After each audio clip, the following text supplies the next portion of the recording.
Hi, my name is Sheila Corona. Welcome back to Handbook for the New Paradigm, volumes 1, 2, and 3. We are in volume 3, which is entitled Becoming. At the very end of the book, those of you that are following along with me in the book, as I know a few of you are, uh, we're on page 385. And this is episode. It's session number. For a while, I was referring them as transmission sessions. And that's, and so I've stopped referring to it that way, and I'm not quite sure what that's about. So maybe I should go back and find out the ones I was calling transmissions and see what comes through. There's what's very interesting to me is that I have felt, I can feel when I read these things, the perception filters of the being receiving the transmission. And I can also feel differing uh, portions of himself transmitting. I don't know how to describe that, but it's very interesting how that happens. So when I word things in a particular way, I'm trying to communicate something either to myself or someone else that I am a translator for. And I do know that we are all translators, every single one of us, even though you might be sitting there saying, well, I'm not a translator for anybody. Oh, yes, you are. Every one of us translates things for others in some capacity, especially if they are on a quest to understand themselves and a greater picture of, what's going on, right? In my view, at any rate. So we're on number 51. And it begins, though often a topic of discussion, the number of humans that this planet can provide for comfortably within its ecosystem is not the real determining factor in the overall, quote, health of the planet. Well, I've always known that, and I've said that for a long time. The deciding capability is determined by how the resources are shared and for what intent these are used by the inhabitants. If the intent is for the quote, highest and best good of all the inhabitants, and these are shared in ways that provide for an abundant life experience for all, then the carrying capacity of inhabitants on the planet is considerably greater. Now that's a true statement right there. And if you stop and think about what was actually being said right there, that puts a whole new spin on things, don't it? Wow. If greed and corruption and money and competition and all of that was not a thing, ooh, I'm just sorry, but that's just huge. That's so huge. And I'm feeling it again.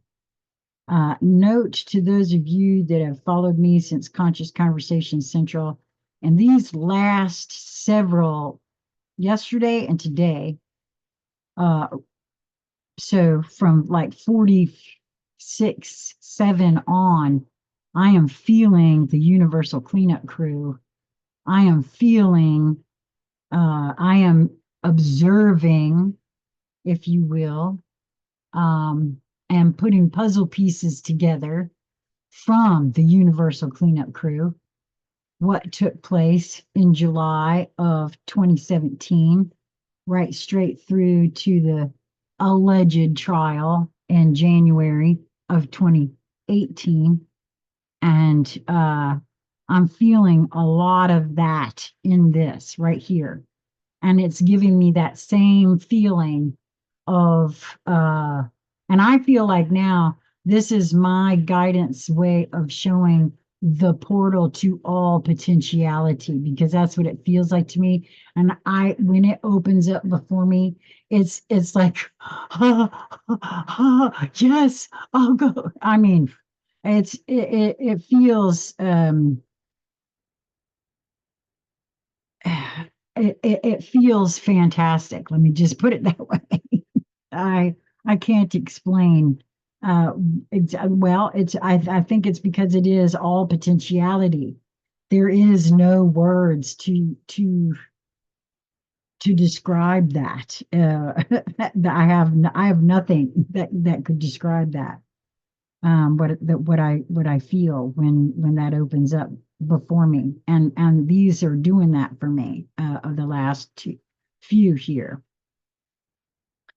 So I'm going to read this again because I feel like this is a really huge one here. Though often a topic of discussion, the number of humans that this planet can provide for comfortably within its ecosystem is not the real determining factor in the overall, quote, health of the planet. The deciding capability is determined by how the resources are shared and for what intent these are used by the inhabitants. If the intent is for the, quote, highest and best good of all the inhabitants, and these are shared in ways that provide for an abundant life experience for all, then the carrying capacity of inhabitants on the planet is considerably greater. It is obvious that that does not describe the current situation. It is also patently obvious that the current situation cannot continue if the planet is to sustain itself in its present form. She won't allow it much longer. It doesn't have anything to do with what we're doing to her, although if I were her, I'd be pretty friggin' pissed about what's going on. Especially the whole, green thing, because it ain't anywhere green in any sort of way. Um, from what I've looked into, just cursory looking into it. Uh, and she ain't going to take that kind of stuff much longer because it's all for greed, and no one actually is benefiting from it. You see, and that's no longer supported on any sort of level energetically, in my view. From my vantage point, it fails every time recently. The current storyline can only end in disaster for both the inhabitants and the planet itself. Observation of the other planets in the solar system with no apparent life on their surfaces is the stark reality and a possible end to the continuation of the push for luxury for the privileged at the expense of the remainder of humanity and the planet's natural environment. That's it. I don't know why I'm being shown this right now, but they all want to claim that it's not inhabited. Okay, well, let's go there for a moment. If it's not inhabited, what happened? What did they do to themselves? Did they blow themselves up? Did they do all of the same stupid shit that's being done here? I mean, it's an honest question, right? Because it sure seems like a race to destruction of itself, right? Wow. The ability of the planet itself to absorb the escalating misuse of its resources while the majority of its inhabitants are in suffering and misery is causing a shift in the energy that constitutes what can be called its, quote, harmony quotient. In other words, the totality of the planet awareness, which it definitely does possess, is becoming unstable or troubled. It too is aware that a progressive disharmony is being experienced in an increasing momentum that is continuously stimulated by deliberate intent. It might be said that the alarm bell has been ringing within that awareness for some time now, causing the planet to know that it is time to begin survival maneuvers. or its current mode of expression will end because of the awesome power of the weaponry of both the planetary inhabitants and those vying to own this planet. Its total destruction is not outside the realm of possibility. And this is truthfully something that more people ought to stop and ask themselves, especially given what I just said about so go all full way of nobody else in the whole universe if you want to, and ask yourself why, what happened there. What is the asteroid belt? Is it a planet that blew up, and was there some stuff that went down? I mean, there's lots of stuff about that what they call desert glass out there in the Sahara, that saying it was a nuclear thing, supposedly before nuclear weapons were ever discovered. Yeah, do a little research and you'll find out that's true. So, yeah, what did happen? So, it's not out of the realm of possibility. This precarious plight is now known to the totality of awareness that governs the action or reaction of the planetary processes that are what is called nature. The sum total of mining tremendous weights of water held within dams, surface and underground construction, and weapons testing has caused internal pressure anomalies within the planet that are causing the various natural fracture lines to become extremely unstable. These fracture lines remain from previous pressure anomalies and as natural, quote, zippers to allow for normal shifts and changes in surface features. Now, this is very timely and interesting as well. I live in North Carolina. And just yesterday, I think it was, yesterday or the day before, I sent something that came into my field about something coming up off of the coast of Cape Hatteras on the Outer Banks that was a military base in the 50s, closed in the 80s, and it's leaking and causing a problem. And there's all kinds of pictures and stuff. And oh, isn't that interesting? Things are shifting and moving around. So that's very interesting. Add this to the contents of the mass consciousness that include pain, starvation, disease, and an enormous outcry for change and relief. This exists along with the opposite intent to compress the human awareness into a weaker and weaker embodiment. The planetary awareness takes all of these factors into account and must find a way to relieve all this pressure in the only way it can, which is what is currently termed earth changes. Quote, these amount to changes in weather, volcanic eruptions, and earthquakes. These are, in truth, messages from the planet asking for the stress to be reduced by removing the causes of the stress. Unless this happens, these messages will become more and more urgent. That is more and more powerful. Well, it is a collective thing.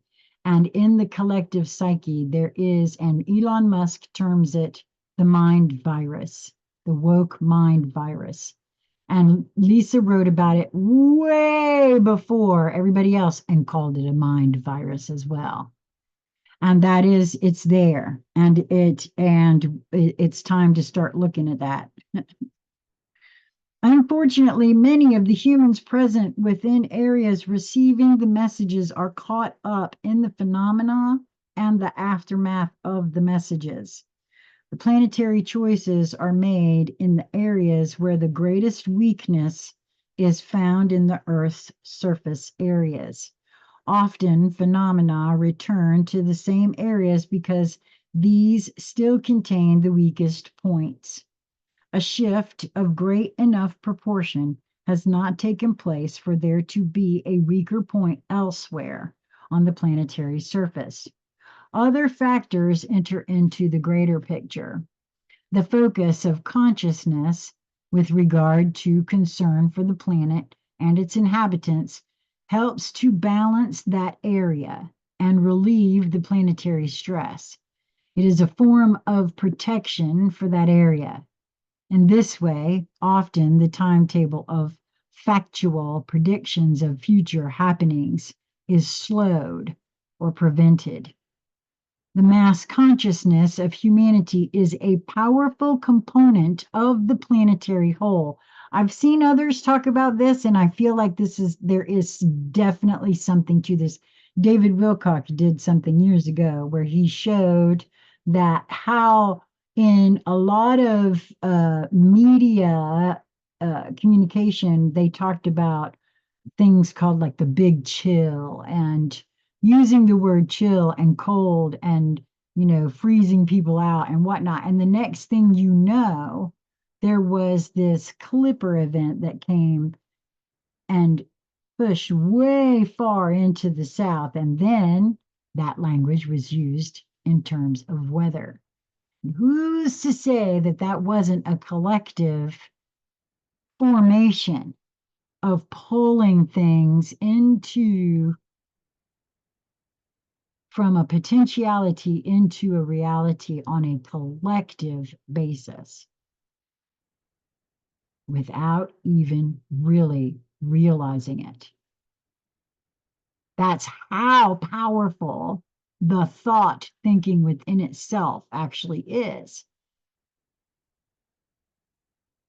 The mass consciousness of humanity is a powerful component of the planetary whole. That is the reason that such an intense effort has been made to instill involuntary endorsement of the plan for continued outside ownership by the majority of human inhabitants. This is why it's, are you going to become sovereign or not? You don't need to know the details about why the not, what the not is going to got in store for you. Just give us your answer. Deliberate misinformation and mind control from multiple sources have controlled the basis of human experience for generations in preparation for the favorable shift in multiple cosmic cycles that is happening now and in the near future.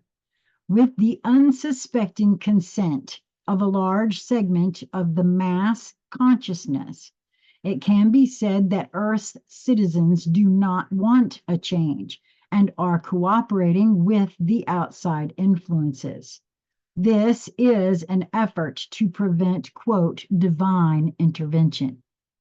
Humanity, on the one hand, is asking for help and an end to the wars designed to keep them quarreling among themselves and unaware of the influence being exerted on their thought processes. Now, you cannot look at what is going on the world stage right now and not see that statement right there, in my view.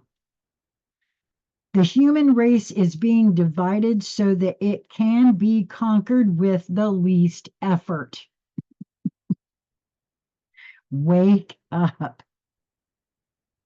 It is appropriate to note here again that there is just, quote, one human race. Regardless of its diversity of appearance, all experience the, quote, life force identically, and yet I'm adding uniquely. Only the outside appearances are different. These differences have been exploited along with the cultural religious variations to promote separation. See, this is where, for me, I see that is what's being left out here.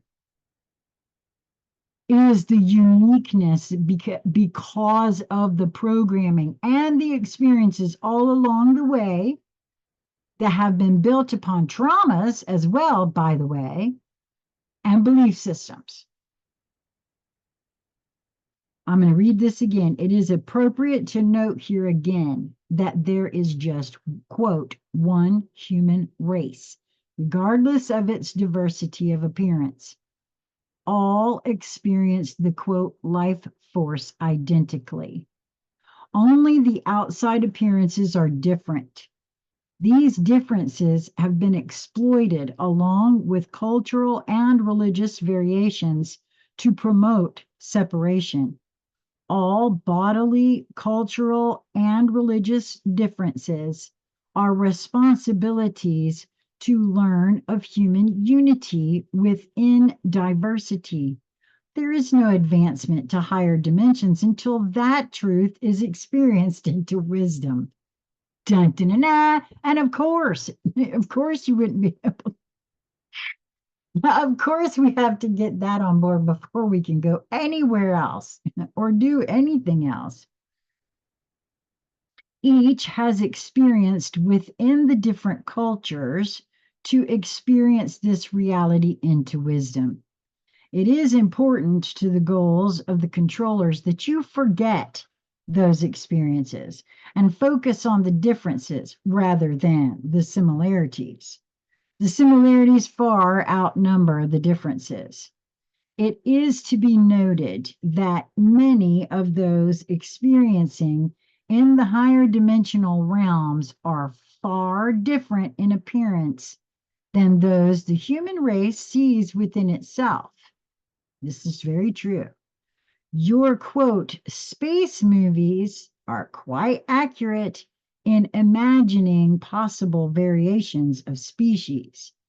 Think about how that might be dealt with in the future if it is possible to come together as a single human race, celebrate and maintain the diversity within it, and create a new experience. Oh, wow. That is so true. And like I said, I personally feel that all creative imaginings are also whispers from the universe, from other portions of those beings' higher selves, communicating things that either are or will be past, future, present, whatever it is, and pull it here. We call it entertainment and imagination, but is it? Are you sure? This came from somebody's imagination at one time, did it not? That's how this actually works.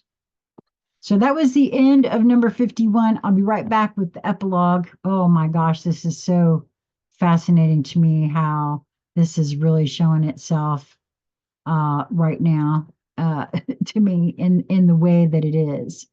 I hope that you will continue to move towards that which brings you joy in each moment that presents itself to you.